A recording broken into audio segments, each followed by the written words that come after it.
The Radical. Fundamental principles of freedom, rational self-interest, and individual rights. This is the Yaron Brook Show.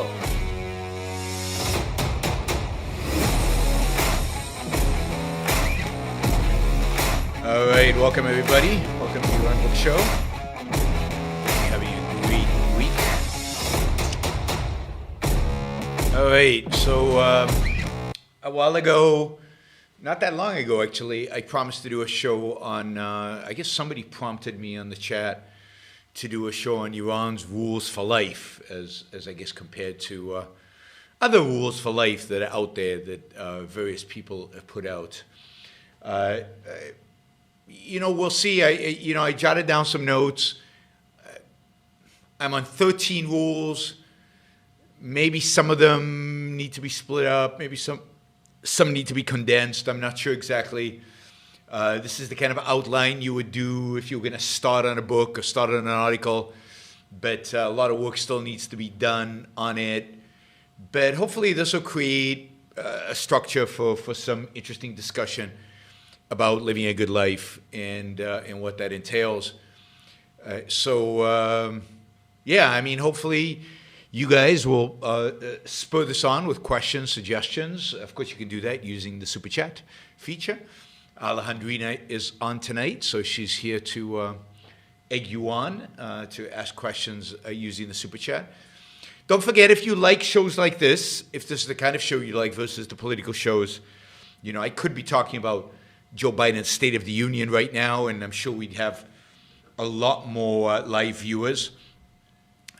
But a little bored with politics, and maybe you guys are too. But we'll get to Joe Biden's State of the Union. Nothing new, nothing particularly. The same horrors as always. It can wait. It won't go away. We'll get back to it. I don't know how many of these we're going to get through today, so maybe this is a multi-episode show. Maybe this will be a part one, and we'll do multiple parts. We'll see how far we get. We'll see how interested you guys are. So if you like this, share it. Let people know what's going on. Get people over, and so on. And let's see how this goes, and let's see what the reaction is.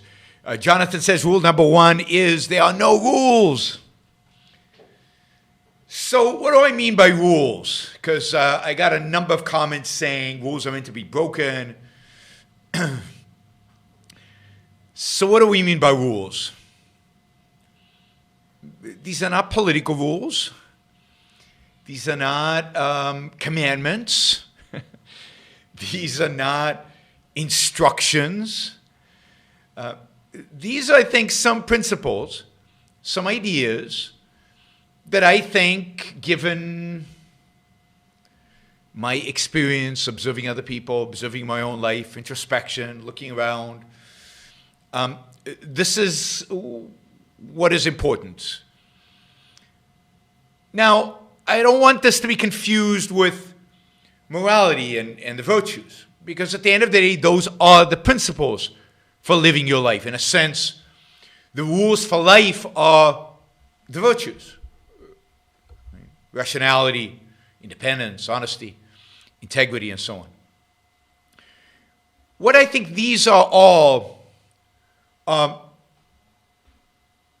level below that, or 2 levels below that.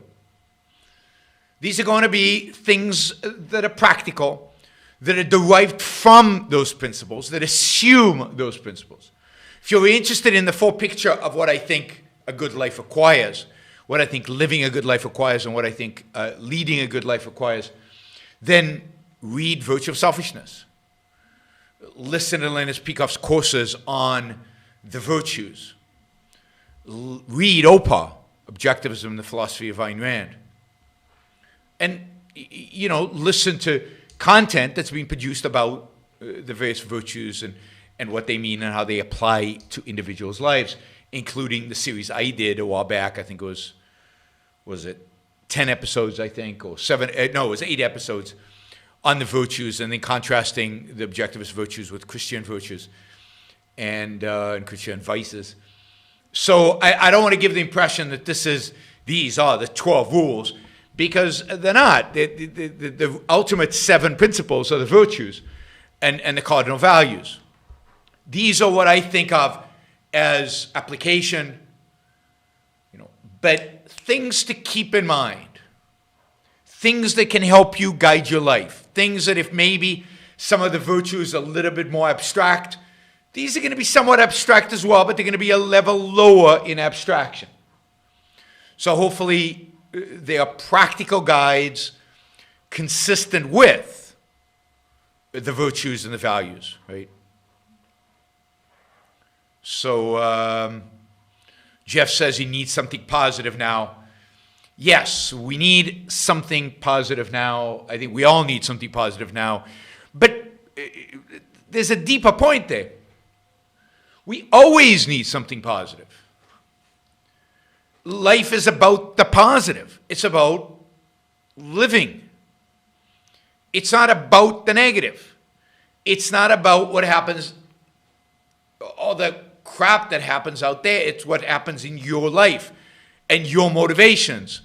And fundamentally, your motivations, your life needs to be guided by the positive, not the negative.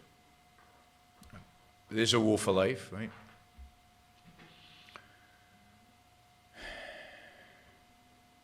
So let's start, right, with the first rule, which relates to this issue of the positive. I think the first rule is that really shapes everything else, because everything else is an application of this. And this, again, comes straight from the virtue of selfishness. It comes straight from morality. Your life is everything. Your life is everything. You should be selfish in terms of taking care of self. You should be self-interested. You should figure out what your interests are and pursue them. You should be an egoist, cultivating and pursuing your ego and your happiness. Don't soft pedal selfishness.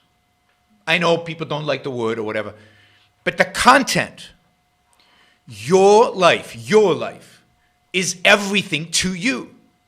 There is, in a sense, nothing else. I like the way Ayn Rand put it when somebody asked her about death. She said, when I die, it's not that I end.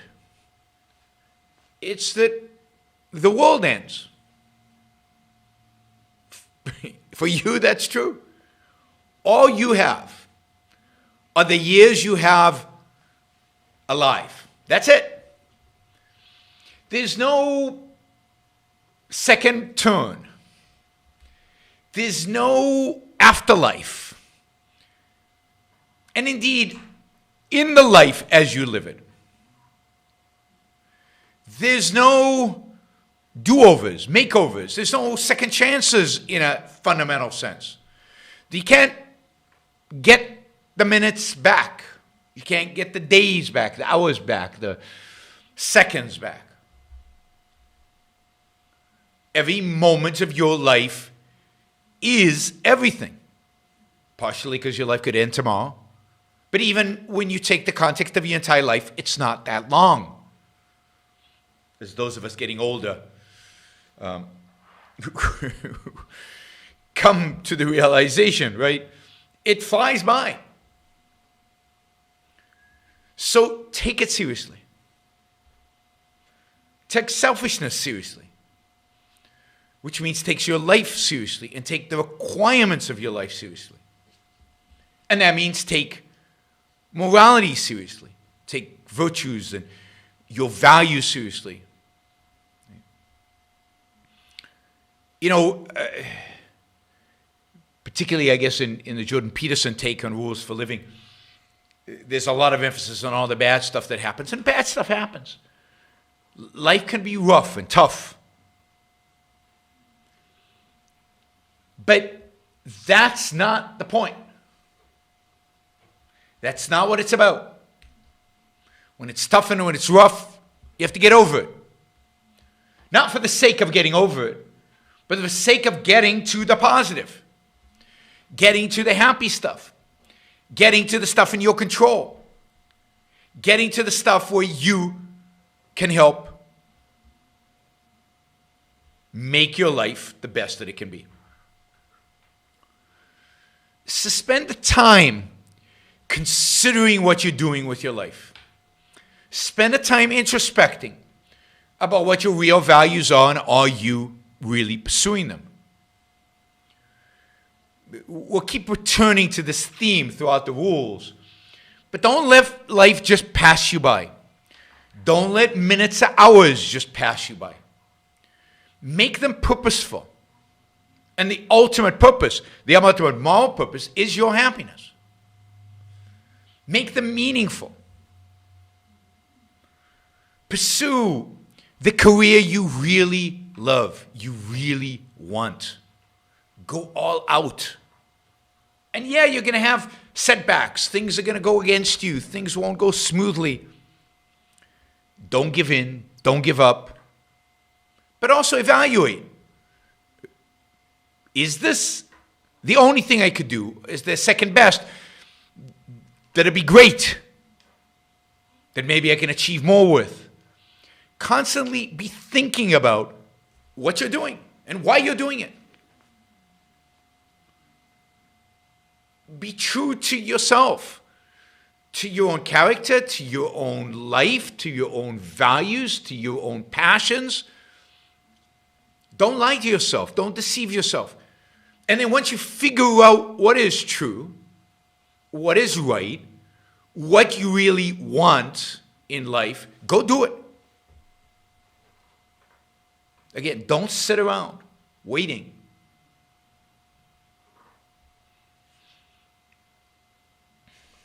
One of my favorite Dr. Seuss books, I don't know if you've ever, I'm trying to think what the name of it is.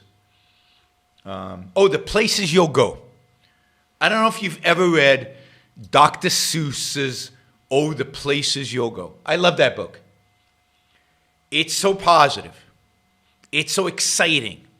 It views life as an adventure and an exciting place. And it makes one of the criticisms it has is people who are waiting for this to happen, waiting for that to happen, waiting for something to happen. Make things happen. Don't sit around waiting for life to happen to you. Go and live it. Go and make stuff happen to you. And shape the stuff that happens to you on your values, on your terms. Right? And somebody mentions, Harold mentions the need for discipline. And yes, there's a sense in which you need discipline. But there's a sense in which the important discipline is to focus on your values. The important discipline is to go out and live your life. The important discipline is not necessarily the structure. It's to bring out that energy and that excitement and that passion to figure out, to think, to evaluate, to choose the values you're going to pursue and go and do it with passion. It's not about, and I know this is, caricature of Peterson, but it's not about making your bed. I mean, who cares? I mean, the funny thing is, I guess the making your beds is to a generation that was raised by parents who didn't ask their kids, or didn't require their kids to make their bed. I guess I didn't have my kids. But make your bed is what my mom told me. Make your bed is what I rebelled against. And I never make my bed.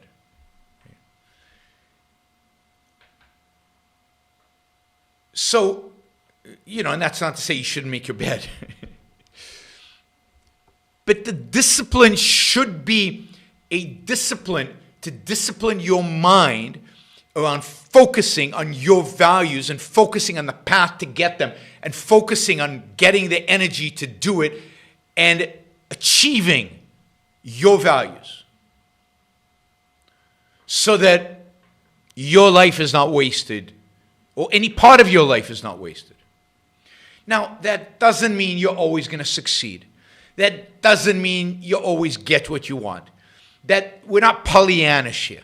This is not walking around in some days of big smile on your face and as I think somebody once said, perpetual orgasm. Right? That's not the point. But the point is, if you don't try, you're certainly not going to succeed. If you don't think about what your values really are, you're never going to attain them. And you're never going to discover them. And you're never going to achieve them, which is going to make it almost impossible for you to actually be happy. Right? So, again, and this relates to all the negativity out there. It relates to politics. It relates to everything else. Much of what we spend our time on dealing with or listening to or evaluating or reading about politics, right, is wasted because, again, there's little we can do about it. It just makes you angry. It's important to know the big picture so you can plan for the future.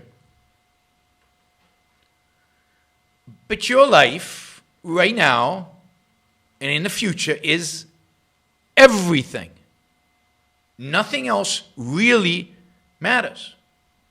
Now, I know other people matter, but in the context of your life, your values matter in the context of your life.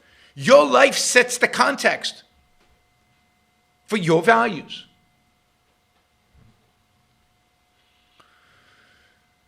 So, take it seriously. Pursue it. Think.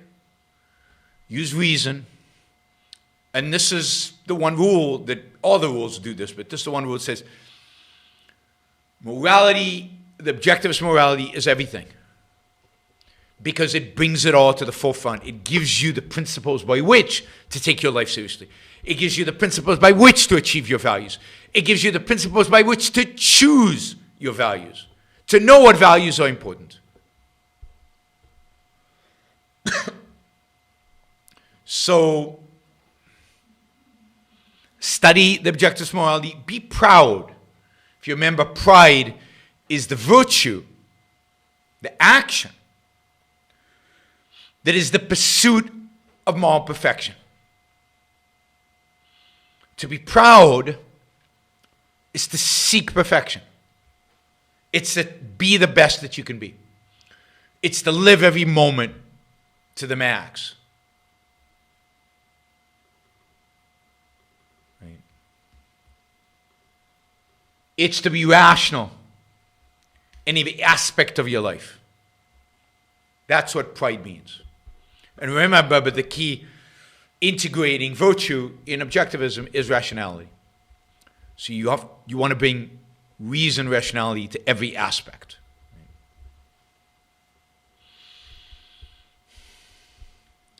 So Ed asks, and I'll try to intermingle some of these questions so it's not just one long monologue by me. If spending time on politics is a waste of time, how are we at the same time supposed to fight back? So I don't think spending time on politics is a waste of time if you do it proportionately, and if you really fight back. But what does it mean to fight back? What do you actually do to fight back? What are you engaged? So sure, the more you fight back, the more you've taken on yourself to fight back, the more time you have to spend doing it. But you also have to think about how important is it in my life to fight back, to spend that kind of time, to spend that kind of energy. So you want to put it into the context of your values. There's no commandment to fight back. There's no requirement to fight back, although I think you should. But there's also how much and in what context. Fighting back can be contributing money to the Ayn Rand Institute so they could fight for you. Fighting back could be supporting me so that I can be your voice, if I am your voice, right? But fighting back, there is no golden mean, right? There is no golden mean. And golden mean is going to be, and the right amount is going to be dependent on you. But put it in the proportion. And it's very easy to get caught up in this. It's very easy to read everything and to listen to everything and to watch everything and to watch the news and obsess about the news and worry about the news. But if your goal is fighting back, then, for example, it might make sense for you to pick an issue and delve into that issue and fight back on that issue rather than listening to everything. If the goal is fighting, so think about, and I don't know for you what fighting back means, but you have to structure, you have to have a program to put it into the context of your life, of your values, of your happiness, of your selfishness.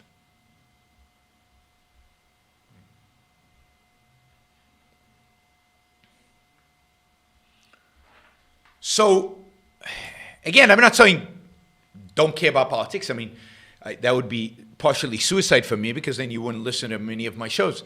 And I want you to listen and I want you to support me. But too many people out there obsess about it.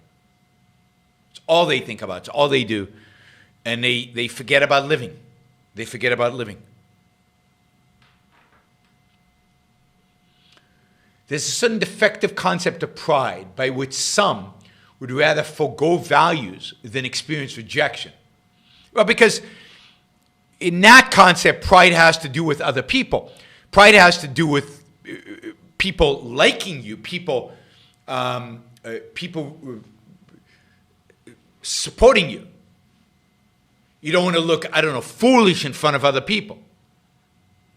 But that's not what pride is. Pride is about you. Pride is about this point. It's about taking your life seriously. It's about pursuing your values. It's about being moral. And being moral just means taking your life seriously. Not just, but it means taking your life seriously, pursuing the values and virtues that are going to lead you to have a successful life, to survive, to thrive, to flourish, to be happy ultimately. That's what life means. That's what pride means, and that's what morality is all about. Morality is not a list of duties. Morality is not instruction books on how to sacrifice. It's not an instruction book on how to suffer. It's about how to achieve. How to achieve what? Your life, your values, your happiness. All right, we've got a quote from Neil Peart that'll make Jennifer happy from Rush that Jeff has posted. Yep, Jennifer's happy, as I predicted.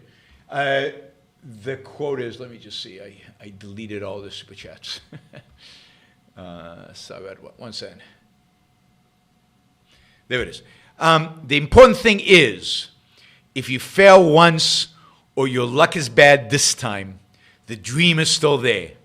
A dream is only over if you give up or if it comes true. Yep.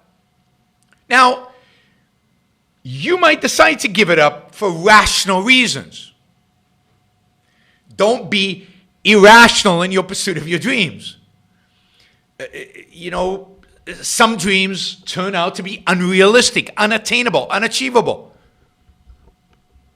There are more than one option in life. There's more than one dream in life. There are more than a single value in life.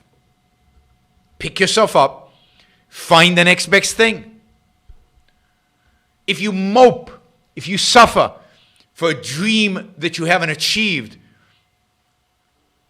and cannot achieve, what have you achieved? What's the point? Life is everything. So figure out a different way. Figure out how to live and be successful without achieving that particular dream. Because some dreams are unattainable. So part of being rational is being realistic. Is being true to reality and true to facts.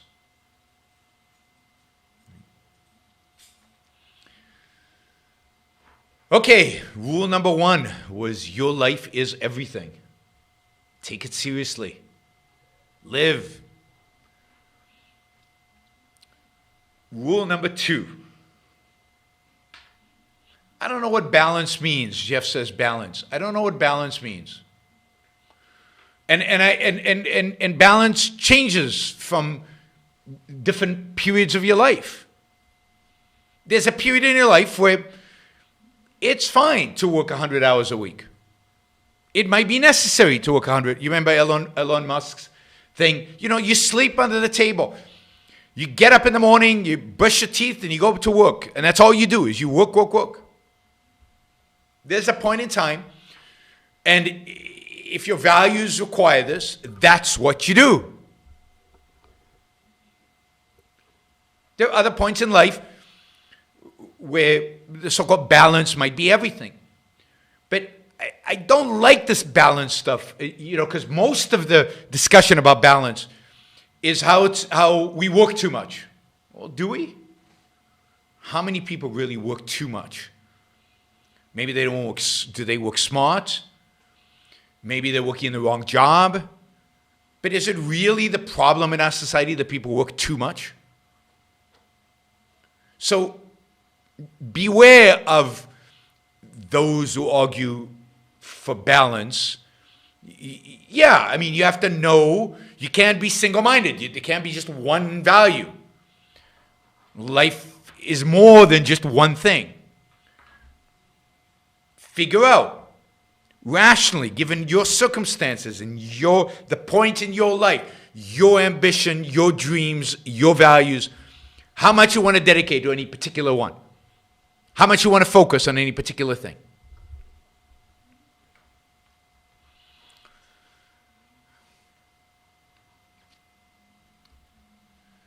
All right, number 2.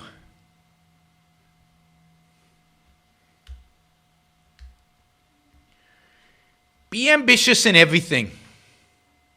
Be ambitious in everything. You remember I did the video analysis a while back about why isn't it okay just to have a normal, quote, life?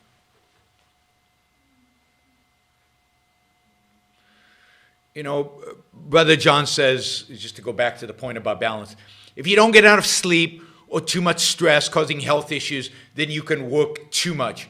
Sure, but how many young people really, have too much stress and causing health issues? I mean, again, think about Elon Musk sleeping under the table. Because he loves what he does so much, because he's so passionate about what he does, and because the work is so much fun. I'm sure he has a ton of stress. Launching all these companies, doing all these startups, has a huge amount of stress. Again, there's too much of this. You want to be able to control the stress level, but sometimes stress is what you need. You got to go out there and there's, life is stressful. Business is stressful. Achieving values is stressful. Doing anything hard is stressful. I mean, learn how to manage it. And God, there's so many periods, some of the best periods of my life where I slept very little. Because I was too busy. I hate the idea of sleep. Sleep pisses me off.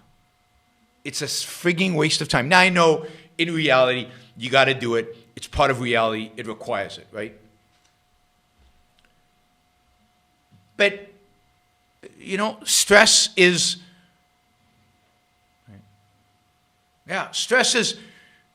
part of what forces you to solve problems, to get on with it. Again, we become way too soft as a culture. Now I have to meditate for 3 hours so I can get my job done because I'm going to be stressful. And yes, sleep is important. The older I get, the more sleep I need. And I've got one of these sleep apps that monitors my sleep, and it turns out I sleep terribly. I get these lower scores than I ever got on tests in my life.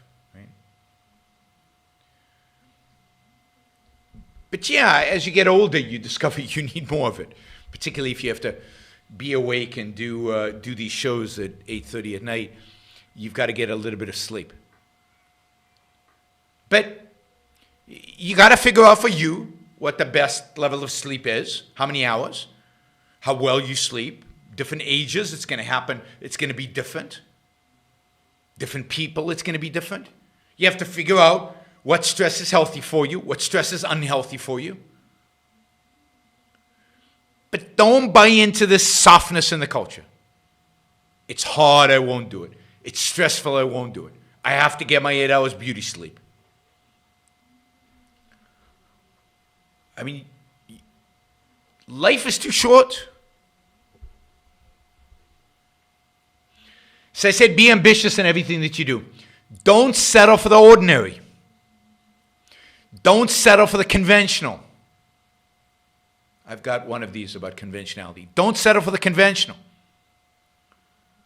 Strive to be extraordinary. Be ambitious in your work. Be ambitious with your friendships. Be ambitious in love. Again, you're going to fail. We'll talk about failure in a minute. But don't let the failure destroy your ambition. And if something doesn't work, try something different. Again, if the pursuit of this particular value, if your ambition towards this particular goal, it's not working, and you can't see a way around it, then pivot. Pivot. But I see too many people, maybe they're ambitious at work, but then at home, and when the time they spend at home, it's good enough just to watch anything on television. It's good enough just to get a comfortable chair and just zone out. But be productive at work, but be ambitious in how you live your life. In the art that you pursue, in the television you watch. But maybe one of the most important areas other than work, in the people you hang out with. Adam writes, I observe that many objectivists don't care whom, except for their spouse, they live among. Personally, I find it essential to my happiness to live around excellent people who themselves live excellent lives. Am I alone? No, I think that is important. Now, I don't know what living among those people means, partially because I think it's hard to find those people. And yes, you can find them career-wise, but can you find them holistically?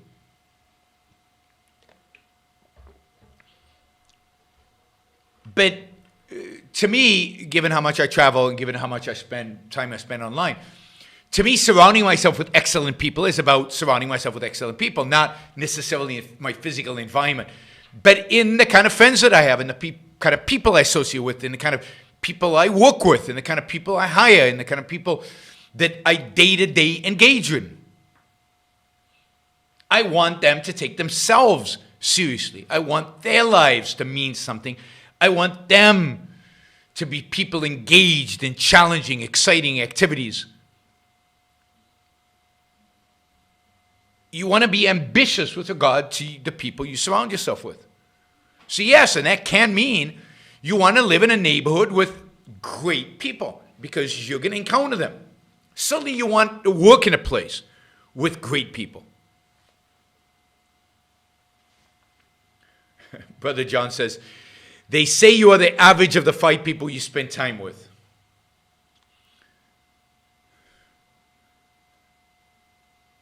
Maybe, I know people who spend time with people beneath them, who should be beneath them, but they settle. They come to easy choice because they're not ambitious when it comes to their friendships, when it comes to the people they hang out with. And they should be better than that. So extend the kind of ambition you have in your work. Not in terms of the scope, the amount of time, the amount of dedication, but in terms of the amount of caring you have for it. To every other aspect of your life.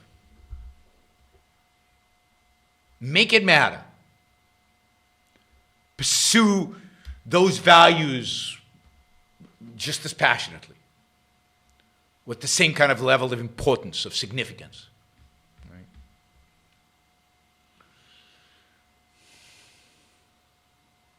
All right. Quick reminders, don't forget to like the show before you leave. Don't forget, you can use the Super Chat both to support the show and to ask questions, make comments, get involved. $20 or more get answered faster than others, as Alejandrina has been reminding everybody. The goal of pretty much every show is to get to $400. That's kind of the run rate, I think, for us to achieve the revenue numbers for the month. But some shows should be more than that. And again, if you want more shows like this, maybe you do, maybe you don't, but if you want more shows like this, then support shows like this, right?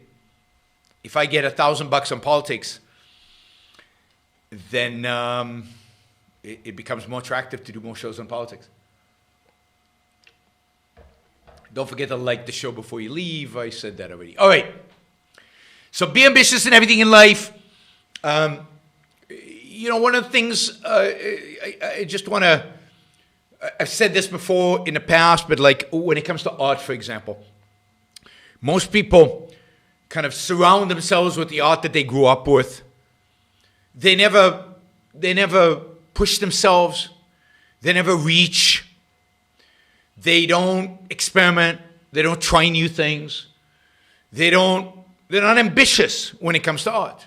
What are the chances that your parents exposed you to the best that's possible in anything in life? I mean, as good as your parents might have been. What is the chance that you growing up were exposed to the best art? That the culture that you grew up is the best culture?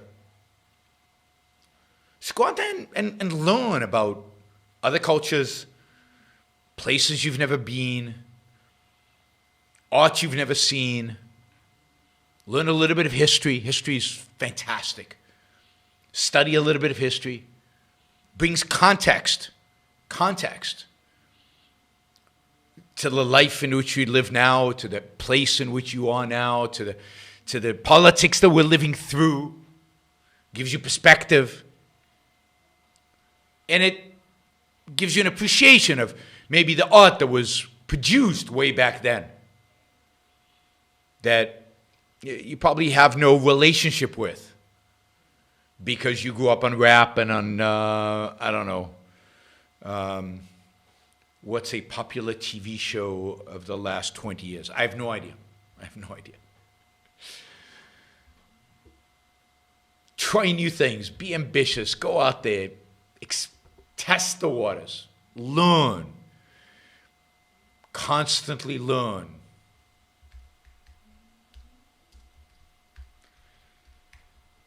All right, rule number 3.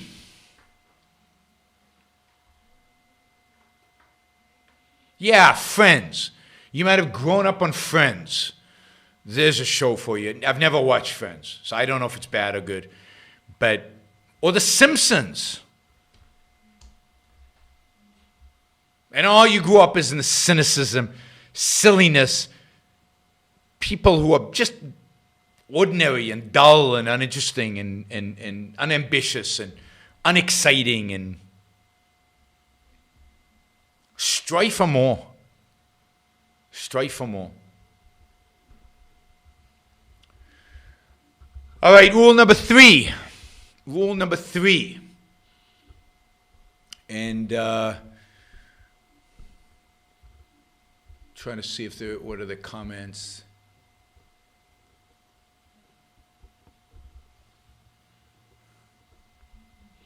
Rule number 3. Take risks. Take risks. Embrace failure. Get out of your comfort zone.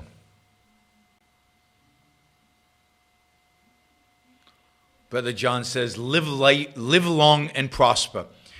You can't necessarily always control how long you live, but you can control how prosperous you will be. And prosperous, I mean in the full context, not just financially, but in everything. But again, too many people settle. They don't take risks in their life. They accept things as they are. You know, they accept the mediocrity of their life, or the suffering of their life, or the job that they kind of are okay with. But life requires risk-taking. It requires going out there and doing and acting and pursuing and doing new things and different things. Trying new things. Go to, little things and big things. I mean, make sure you're pursuing the career you really want. If you're a secret budding entrepreneur, then go be an entrepreneur. If you don't like the job you're in right now, try another one. Hard to do, risky. But you only live once. Your life is everything. Take it seriously. If you're with a person, your spouse, it's just okay. You only live once. Never get another opportunity. Take a risk. Try something different. Do something different. Be with somebody different.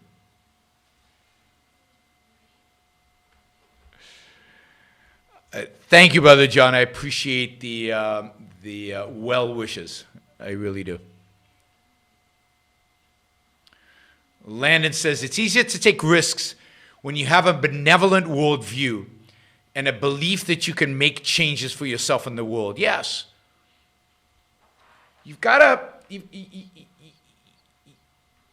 believe in yourself. So, I'm skipping over self-esteem, because self-esteem has to be earned. And part of the way you earn the self-esteem is by taking risks and succeeding. It's by being ambitious and achieving. It's by pursuing your values and getting them and achieving them and getting that sense that, yes, I belong here.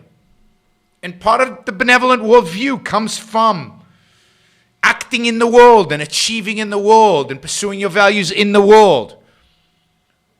You're not going to be benevolent. You're not going to achieve benevolence or self-esteem sitting on the sofa dreaming and wishing. You're not going to achieve self-esteem and a benevolent worldview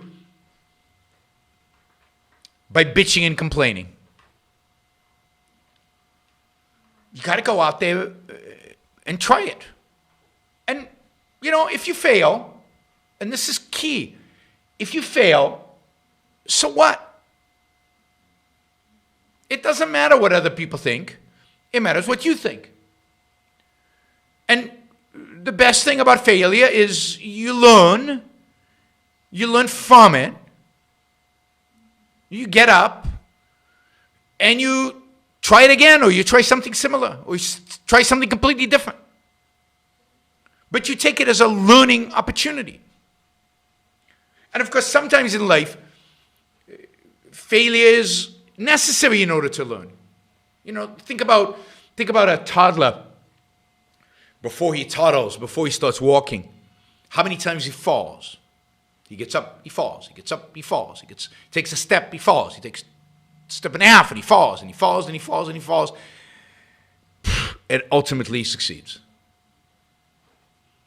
And every time he falls, he is learning, he's automating balance, response, what works, what doesn't work. And yet, we get to be adults, and we're afraid of falling. We're afraid of learning. We're afraid of pushing ourselves. We're afraid of trying new things. And again, it could be big things, relationships, jobs. It could be food. Try a new restaurant. Try a completely new food group. Try some amazing ethnic food. You know, I know so many people, so many Americans who think French fries and a hamburger is the best food in the world. It's not. I mean, they're good hamburgers and French fries. But experiment. Figure out what you like. Try different things. Try new stuff. Take risks. Try some empanadas. Psycho Speak says. I don't know what Alejandrita thinks about empanadas.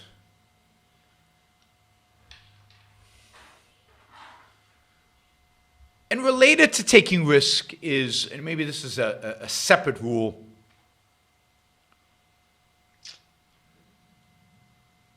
but you know, what part of taking risk is be curious. Explore. Go out into the world and learn new things. Travel. I'm a big believer in traveling. Go see the world. Americans, more than people from other countries, tend to be very provincial. They tend to think everything is American. Everything is about America. Everything important is in America. And they don't get an appreciation for the world and what's going on in the world and what values the world has to offer, what values other cultures have to offer. If you're young, right, there's some people here who are young. Most of you I know. Most people listen to the show between 35, between 25 and 45. Over 50%, well over 50% of the audience is between 25 and 45. Even if you're 25, take a year off. Go take a trip around the world. Go travel around Europe. Go see the world. Particularly when you're young and you've got plenty of time to save, you've got plenty of time to have a career, you've got, particularly if you're not sure exactly what you want to do.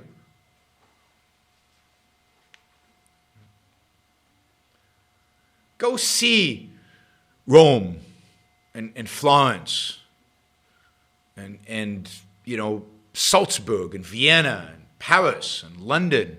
I mean, when they open up, right now, you're barred from doing that. That should make you even more eager to do it. And go see the Orient. Go see Asia. It's fascinating. It's fascinating because Europe is very similar culturally, but it's fascinating to see a culture so different. And yet, in important ways, so much the same. In the successful ways, so much the same. Yeah, I don't know if you should do what Steve Jobs did, which is go to India to, I don't know, meditate with somebody. But yeah, I'm all for traveling. I'm all for seeing the world. I'm all for gaining experience. Right? And embracing those experiences and just taking yourself out of your comfort zone.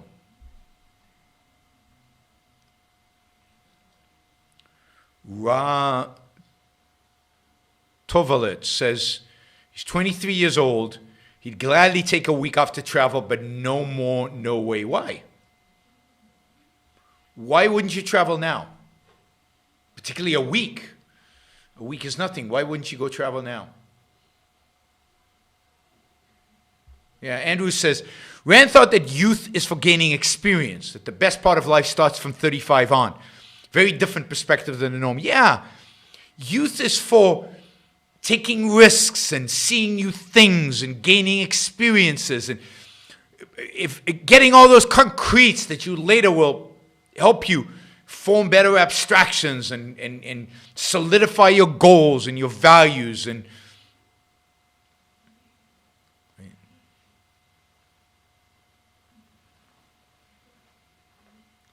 yeah, I don't know why Raw won't travel. Maybe it's COVID. But that's the kind of culture that we live in, which is, I think it's a little sad if it's COVID. Because if you're 23, COVID is going to be a mild flu for you. The chances of COVID being horrible are very small. So small, I would argue, that it's not worth considering if you're young. I have too much that I'm passionately interested in and studying. I'd be bored just traveling around. Go to somewhere where you will learn while you're traveling. So if you go to Florence, or go to Italy generally, or if you go to Paris, or if you go to London, and you make it a learning trip, then it becomes part of your studying. Whatever you're studying, going out there into the world and experiencing life and experiencing things happening and experiencing history is only going to enhance what you're studying.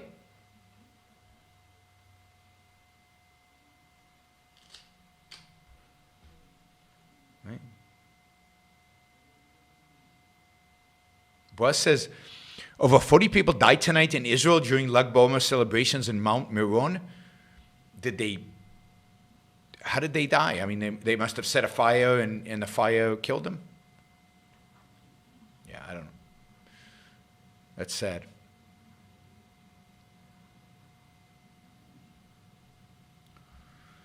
Yeah, I mean, I get it that you're studying, you're learning, you're focused. But there's a lot to be gained from seeing the world. And again, depending on what you're studying, might determine where you travel to, right? Where you travel to. So if there's specific places you'd love to visit, go visit them. And then that might ignite a passion. So, I mean, book learning is important. Studying from books is crucial. But experiencing things, living through things, witnessing things, seeing where history took place is a big part of learning. Again, particularly when you're young, but at any age. And in that sense, I encourage people to read literature. So, I've got to study. Well, you've also got to give your mind a rest in a sense, and you've got to give your values the passion orientation they need. And for that, literature is fantastic. Art is fantastic. So this is where balance, we mentioned balance earlier. Yeah, don't become overly obsessed. Now, there are periods in life where you've got to do what you've got to do. But again, particularly when you're young, try things, explore, be curious. And here again, explore, be curious about relationships, about people, sex, professions. You know, particularly young people right now, you're probably not going to have just one profession in your life. You're probably going to have several. So try different things. See what you like. Many of us don't know what we want to do in our lives.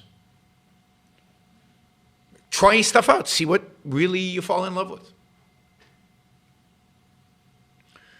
So take risks, embrace failure, as a learning opportunity. Get out of your comfort zone. Challenge yourself. Explore. Be curious. Listen to new things, eat new things, visit new places. Like, I was blown away, and I've said this before, and I'm not necessarily recommending this, but I was blown away when I went to Asia for the first time. Just blown away, because I'd never been there. I didn't know anything about it. And I was very US-centric. And when I saw Hong Kong, and I saw Shanghai, and I saw Dongguan in China, it was just, wow, there's a whole world here. And what's happening here is important. For good or for bad, it's important. I need to devote some time, some energy, some focus to this, to think about this. Something's going on here on a scale that is really rare. Maybe the 19th century in the West is the only other time. Alejandra says she's been a seamstress, a hamburger saleswoman. I'm not sure what a hamburger saleswoman is.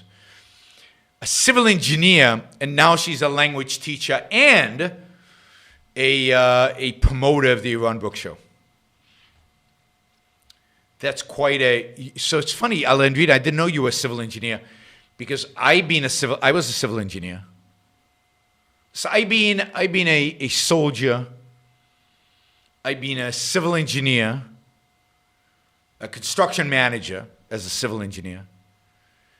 I've been a professional student. I've been a programmer. I've been a teacher.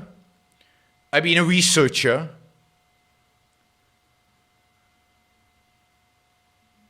I've been a CEO.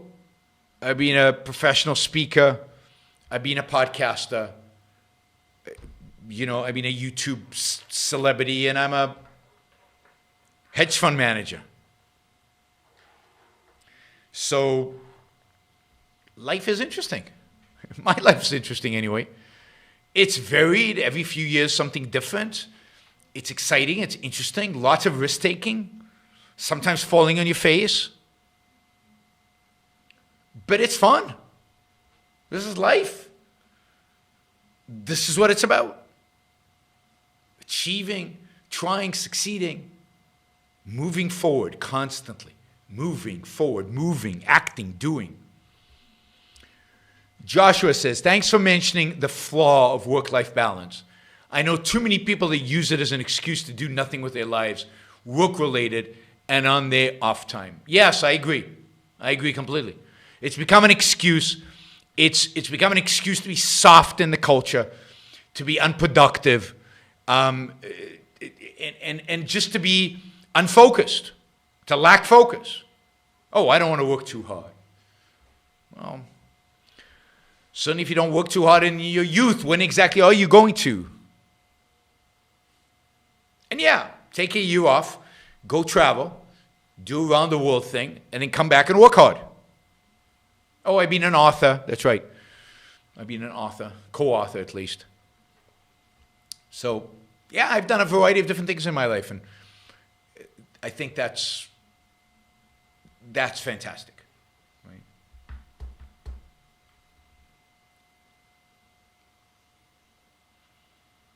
All right. Landon says, forgot the Chinese proverb, man, you live in interesting times. The Objectivist proverb is, may you create an interesting life. I like that, Landon. I like that. May you create an interesting life, which brings me to my next rule, and it'll be the last one for today, I think, because we've gone an hour with rules. That's enough.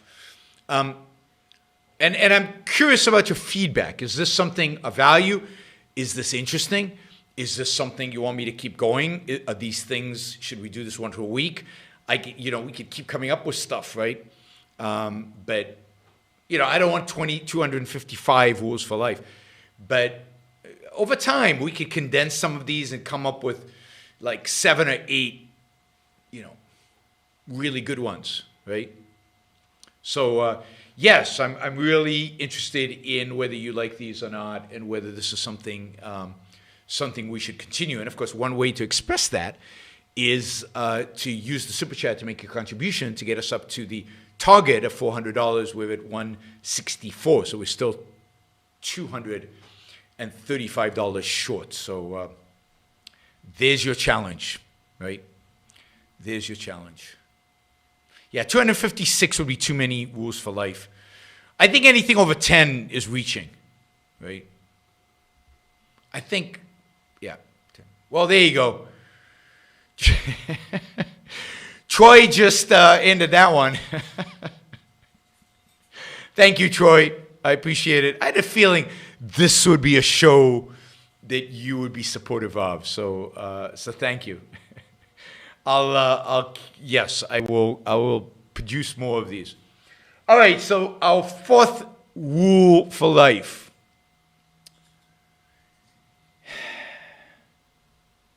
What is 7779, Alejandrina? I don't know what that is. 256. All right, you guys are losing me. But anyway, the fourth rule for life is make choices. And again, you'll notice all of these have a common theme. Oh, we're $7 short, $77 short. No, 242 is the 500. Yeah, okay.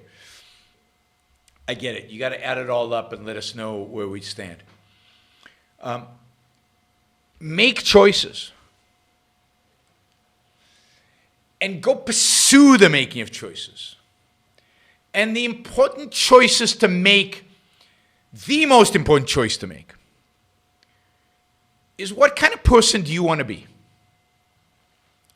What kind of person do you want to be? What kind of life do you want to live?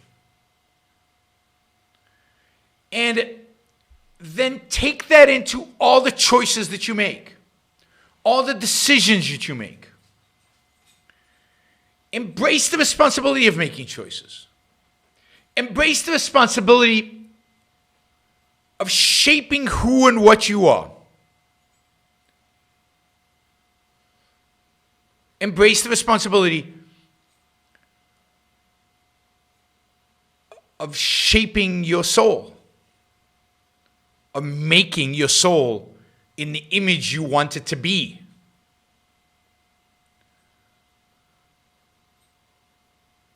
No, 500 Australian dollars cannot be $77. I don't think that's true unless Australia has just gone through some massive, collapse or something like that. It's more like $300, $320 maybe. Last I looked, I think it was $320. So it's definitely 300 and something. Yeah, $388.88. Uh-oh. No, you're using Venezuelan Google, and Venezuelan Google assumes that all U.S. This is Alejandrina. That Australian dollars are just Venezuelan something. No. Yep. All right. Alejandra has fixed the mistake. She's owned up to her error. And that's okay, because we embrace fixing our mistakes. So this is a rule, make choices. There's in some way, you can think of it as the anti-Sam Harris rule, or the anti the whole determinist, no free will rule. Right? It's embrace, acknowledge, internalize that you have free will. You have the capacity to choose. And that is a capacity you must utilize. You must embrace. You must take into account. It is what makes us human. It is what makes reason reason. It is what makes the human mind the human mind. So bring your mind into focus. Focus on the alternatives that you face. And choose. Embrace that choice. Relish the choices. Relish the opportunity to choose. So many people, I remember there was this mentality, kind of a Soviet Union mentality. Immigrants to Israel used to come to Israel, coming from the Soviet Union. And the attitude used to be, why are there so many choices? Like in the Soviet Union, life was easy. There was one toilet paper and one cereal and one can of tuna. And it was simple. We didn't have to choose. And one of the stunning, amazing things about American culture, and one of the healthy things about American culture, is there's so many wonderful things. There's so much good that you have to choose. But you have to choose, right? You have to embrace the fact that you choose. You can't just go into the grocery store and just pick them by random. That wouldn't be fun. The whole fun of going to the grocery store is getting to choose what you're going to take away, getting to pick your favorites. Have favorites. There's another rule we should have. Have favorites, which is like have values. Have things you love. Have things you prefer. Know what you prefer. Because what you prefer, the things that you prefer, the things that you value make up who you are, what you are.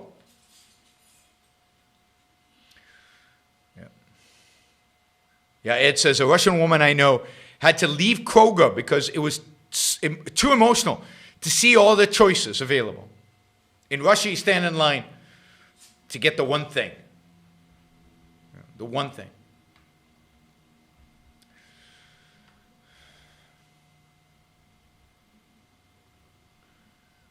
All right. Let's see. So yeah, if you have questions about these, there's a lot more to say, I'm sure, about all of these, but we're going to go through some more rules. And I'm not going to stick to these, but we're going to be flexible, and then I might in the end try to consolidate them into a good smaller number, because I really don't like lists of 12, 14, 15. You can't hold them, right? You can't hold them. So we'll try to condense them. Somebody asked, let's see, Joshua asked, I find value in meditation. Research shows it calms emotional reaction. I think the way you listen to music is like a meditative practice. I find calm, creative emerge from meditation. Yeah, I mean, I have no problem with meditation. I haven't been successful in meditating in the times I've tried. I find it impossible to get into that state. My mind is either racing or I'm asleep. Now, it's true that the one time I reach that state is when I listen to music and I'm really focused on their music, right? I'm really dedicated to that listening experience. That's the closest I get to the meditative state. And yeah, again, I don't want anything you take from here is that I don't believe in rest. I don't believe in meditation. I don't believe in that experience. I mean, if it works for you, fantastic. If you can do it, fantastic. Pursue it, do it, dedicate yourself to it, right? But don't, it's a tool. It's not an end. And it needs to be limited in scope so that you can get the most out of it. Right? Jacob says, wonderful show, came late, so going to have to rewatch and follow up with an email instead of using this for a question. That is fine, and I will do a part 2. So I'll label this as part 1. We'll do a part 2. I think obviously Troy is excited about doing more, and I think some of you are too. So I'll definitely do a part 2 and a part 3, and then there'll be more opportunities to ask questions. So you can follow with an email. That maybe help shape future ones, but that's great. Hey, Yaron, loved your conversation with Malice on Lex's show. I thought you did a great job defending their ideas and, more importantly, keeping up with Malice's quick style. Were you surprised at how well you got along with him? Yes.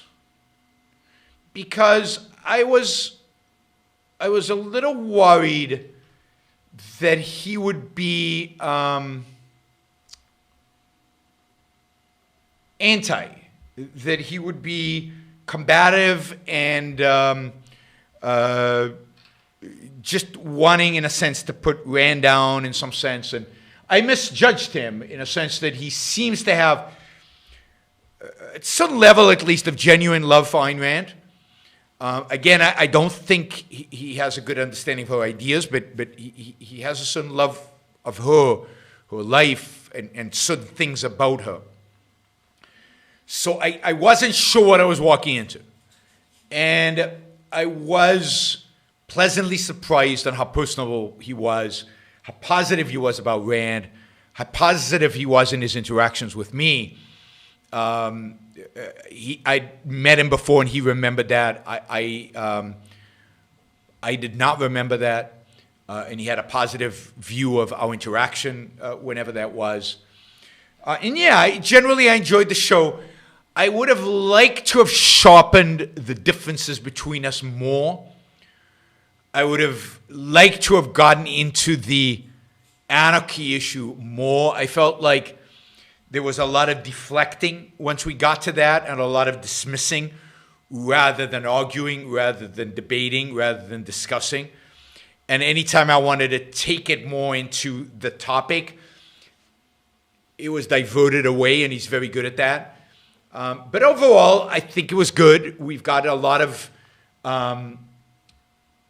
good response, a lot of new subscriptions to the Yaron Brook show. I think I should have said this, but we are very, very, very close to 25,000. Let me just tell you, I'll give you the exact number right now. All right, we're 8 people short of having 25,000 subscribers. So if there are 8 people listening right now who are not yet subscribers to the Yaron Brook show, please subscribe to the show. I'd love to be at 25,000 by the end of the night. It's quite possible that by midnight we'll be at 25,000. We'll certainly be at 25,000 sometime tomorrow, which will be by the end of April. I thought we'd make it by the end of June or July. So the appearance with Malice on Lex's show has sped up our getting to 25,000 subscribers by 2-3 months. So that's terrific. There's a few hundred new people listening to the show. I hope some of you are on right now. I hope you're enjoying this. And so that's terrific, right? And so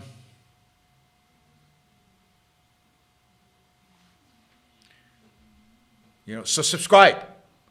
If you're not a subscriber to the show, please subscribe. Click on the bell. You'll get notified when I go live. So we just picked up one subscriber. We're at 24,993.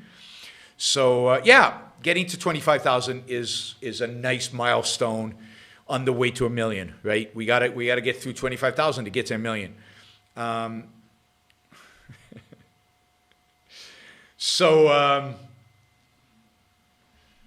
No, these are net subscriptions. If you unsubscribe, it takes one off. Say somebody just unsubscribed and we went down one.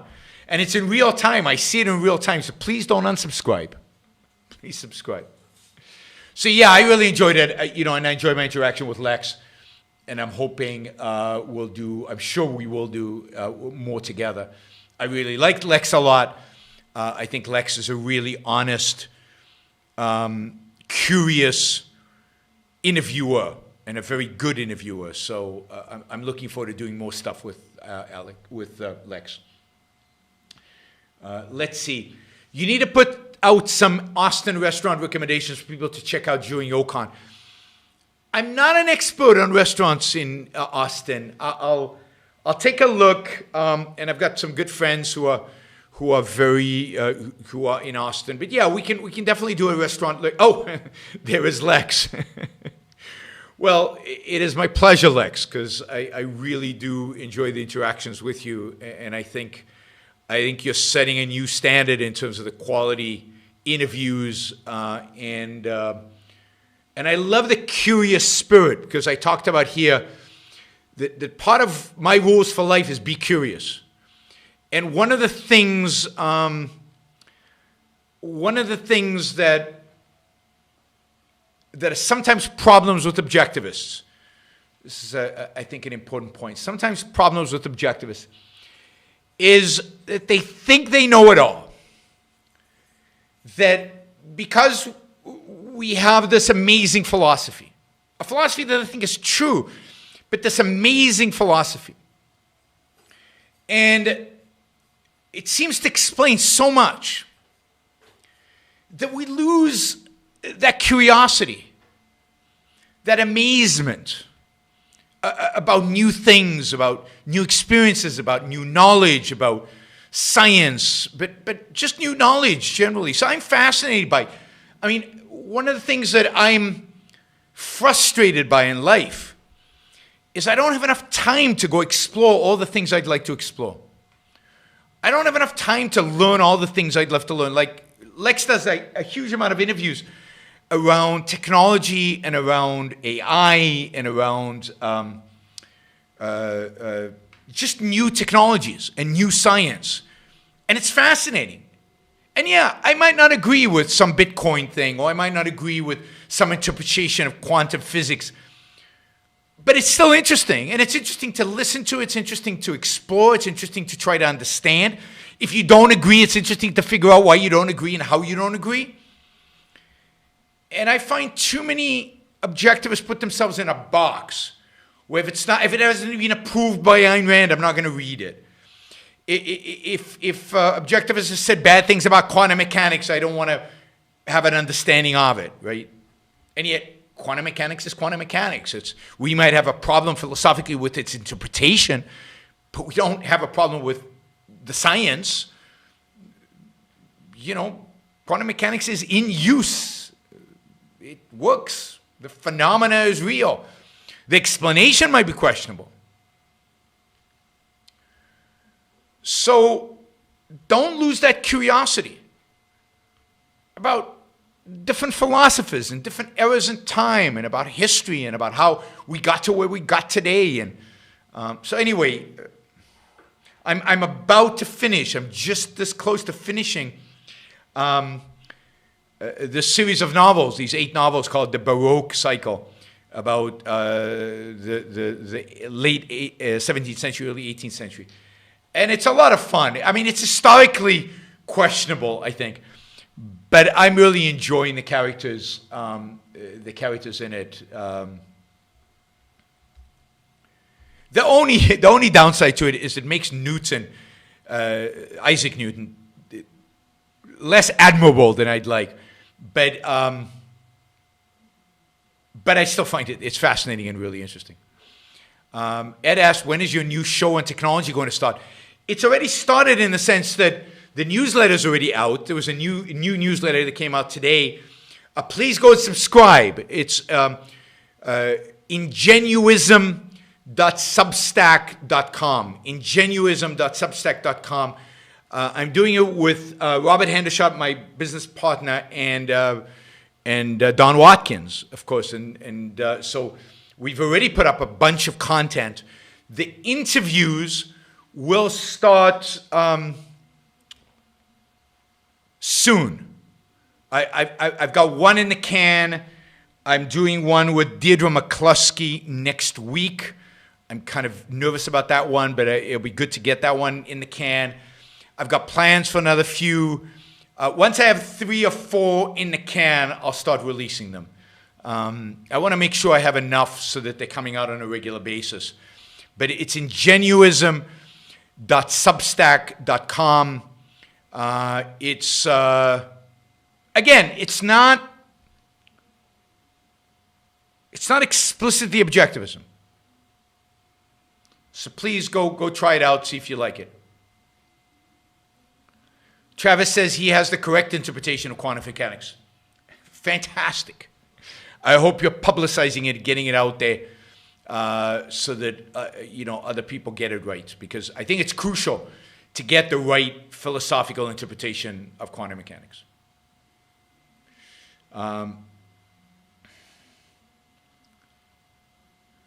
Let me see. I did the Austin question. I did the technology question.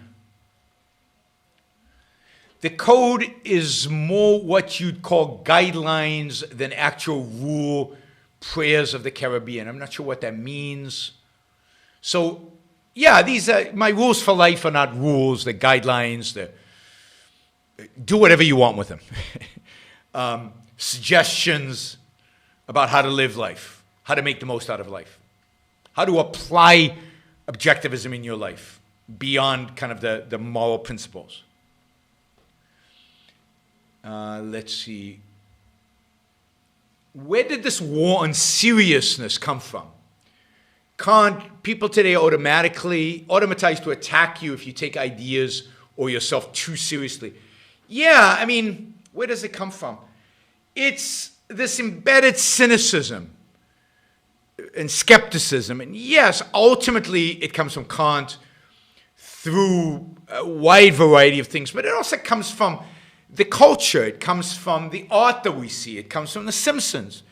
It comes from that other show that I always forget its name, where they make fun of everything. It comes from, the culture that's out there that we live with. I grew up in a very different culture. I grew up, and I attribute part of my seriousness to the fact that I grew up in a culture that was serious, because it was a life or death culture, in a sense that South Park and Family Guy, in a sense that it was a culture under the risk of destruction at any moment. And life was serious. Life was serious. Right? And you took it seriously, and you were told, don't pick up a pen on the street because it might be a little bomb that'll blow off your hand. Right? So you grow up differently when those are kind of the guidance you get when you go out to play. And yet, we weren't hunkered down in our homes, not allowed to go out because there might be an air raid, or because there might be a bomb, or there might be terrorists, or there might be a problem. We were encouraged to go out and experience life and live and be independent. My headphones are big because they're headphones for serious people. They're headphones that are blocking out all the sounds around me so I can focus on you, but I don't need them. And I haven't needed them the whole show, so I'm sorry I've worn them. I need them when I'm talking to people. I don't need them when I'm talking to myself. Rules for an objectivist are guidelines, yes. They match my what? I'm working on a paper now defining time and space, defining space-time correctly, giving a correct interpretation of the double-slit experiment, defining gravity, unifying general relativity with quantum. Wow, I mean, that's beyond my pay grade. But I wish you luck with that. That sounds amazing and fascinating, and I hope true. Yeah, get it out there into the world and get it into the hands of smart people so that you can, they can benefit from it, and you can get, you can test it out with other minds that know enough to test it out on, because I certainly wouldn't be able to. Have you ever heard of DBT therapy? No, I haven't. Dialectics, which treats emotions and reason as separate spheres, which interact to create a wise mind. Any opinion? Yeah, I mean, I don't think they're separate spheres. I think that emotions are a consequence of conclusions. Conclusions reached through reason or not, but conclusions. Emotions are a consequence of decisions, evaluations, and conclusions one has come to. Reason is the tool to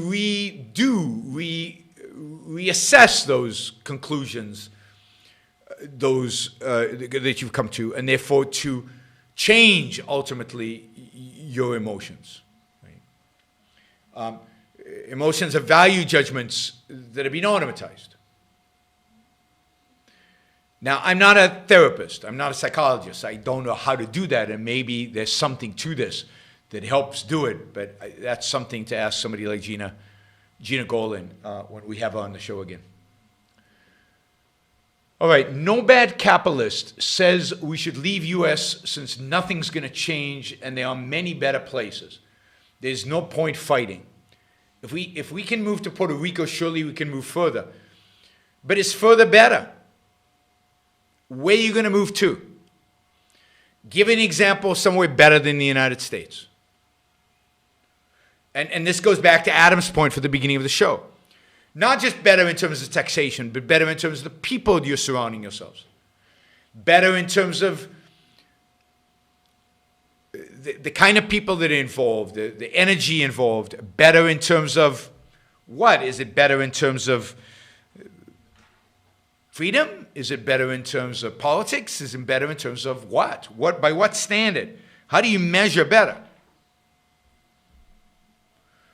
You know, Singapore is a great place, but it's also unfree in very, very important ways. I couldn't live there.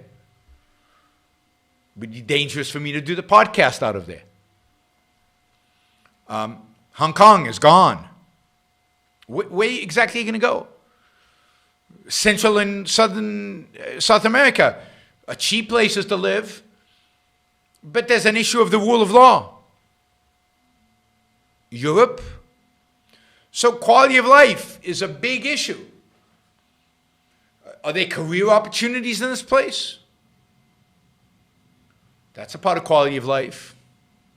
So my estimation, right now, for me, no place better than Puerto Rico. Now, somebody says South Korea. Well, you know, South Korea, it's a very different culture, very different language. President is a socialist. The politics are pretty corrupt. You've got the threat of a maniac in North Korea not that far away. It's a mixed economy. It's not like it's free. Is it better than the United States? How much better? Is it better because you don't understand the language, so you don't understand how irrational they can be? Where else? Somebody saying the Caribbean.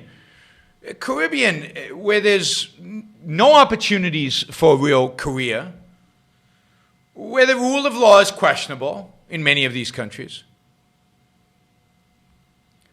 Montenegro is a tiny little country. I've been to Montenegro. I don't know, is that the culture you want to live in? How ambitious is it? Iceland, same thing. It's cold. It's not cold. It's frigging freezing in Iceland. It's small, 250,000 people in the entire country. It's far away. Estonia. It's cold. You'll notice weather plays a big role for me in quality of life. But you have to, all these countries are good. By the way, you'd have to give up your U.S. citizenship to live in any of these countries if you want to enjoy their tax systems. Because as long as you're an American citizen, you're taxed on global income. So, yeah, Estonia has many advantages. It's got a relatively free economy, a low tax rate. It's completely digitalized. New Zealand has a lot of advantages, although it's run by a socialist right now. It's moving in the wrong direction politically and economically, but it's the most beautiful country in the world, New Zealand. Switzerland is gorgeous. There's relative freedom is higher than the United States. Taxes are low. Again, you'd have to give up your citizenship to benefit from that. People are great. Career opportunities somewhat limited. Botswana, are you okay? Botswana, really? How much career opportunities do you have in Botswana? Yeah, I mean, go for it. I said earlier, one of my rules for life is take risks, explore, be curious. Go to Botswana for a year and test it out. Don't give up your citizenship before you do that. Test these places out first. Right? Liechtenstein is tiny. Tiny. And again, to enjoy the tax benefits, you'd have to give up your US citizenship. And what is the culture in Liechtenstein? What are the people around you like? Is it like living surrounded by entrepreneurs and technology whizzes and ambitious people? Or is it the Caribbean, laid back, relaxed, no big deal? You have to figure out the kind of lifestyle you want. But go travel. I wouldn't live in India. I mean, India's up and coming, but it's got a lot of up to do. A lot. Capitalist Nick says, in valuing Bitcoin or gold, David Ricardo proposed the intrinsic theory of value. Austrians like Karl Menger have proposed the subjectivist theory of value. What are the merits of using each approach? Is there a third option? Well, the third option is Karl Menger's option. Karl Menger is not a subjective theory of value. Karl Menger actually proposes what I think from an economics perspective is an objective theory of value. If you read Menger, he's not like many of the later Austrians who are moral subjectivist and epistemological subjectivist. He's not. He is searching for objectivity. And his perspective on value is an objective theory. And of course, the right approach to value is an objective theory of value. And you can see that in Menger. You can see it if you read him write in von Mises. And if you want an explanation of it, you can get it in Ayn Rand's essay, What is Capitalism? What is capitalism? Of course, Ricardo didn't comment on Bitcoin. He commented on things, right? On the value of things. So the best is to read What is Capitalism? But value in a marketplace is objective. That is, it is a rational, conscious mind's evaluation based on actual facts of reality. The nature of the thing to be evaluated. Mises was a Kantian in many respects, but that didn't prevent him from being amazingly right on a lot, on most stuff. The greatest economist who ever lived. Menger was a better philosopher. Philosophically, was better than Mises.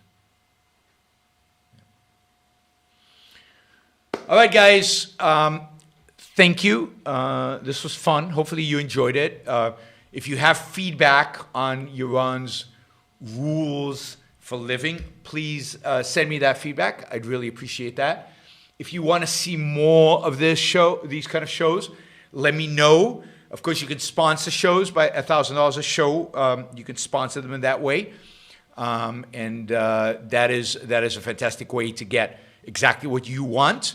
Thank you, Stephen, for the support, and I will see you all. Not tomorrow, but on Saturday. We'll have a show on Saturday and a show on Sunday. Not sure exactly what time yet, but we'll have shows on those days. First shows in May. So we're wrapping up April. It's been a good month. I appreciate all of your support. I appreciate all the super chatters. I appreciate all the people who support me monthly. You are all great. You make this possible. And, showing me your love is very much appreciated. And showing me that what I do has value to you. So thank you. And yeah, I'll see you all on Saturday. And we are at exactly 25,000 subscribers. So great ending of a show. We ended on 25,000, round number, exactly right now. Perfection. Thanks, guys. Have a great night. Bye, everybody. And don't forget.